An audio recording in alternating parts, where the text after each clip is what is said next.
ሰላም እንደምን ከረማችሁ እንደምን ቆያችሁ ራህማ እባላለሁ ይህ ኮፍያ ቆሜ ይባላል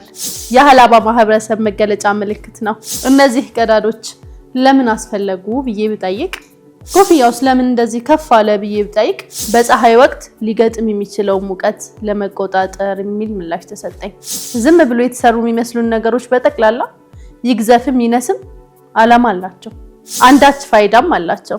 እኛም የተሰራንበት ዓላማ አለን ምን አይነት ዓላማ ራሳችንን እንጠይቅ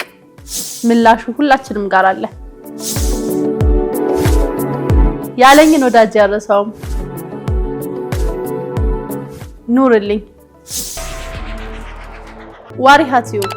ሰው መሆን ይሻላል ሰብስክራይብ በማድረግ ቤተሰቦቻችን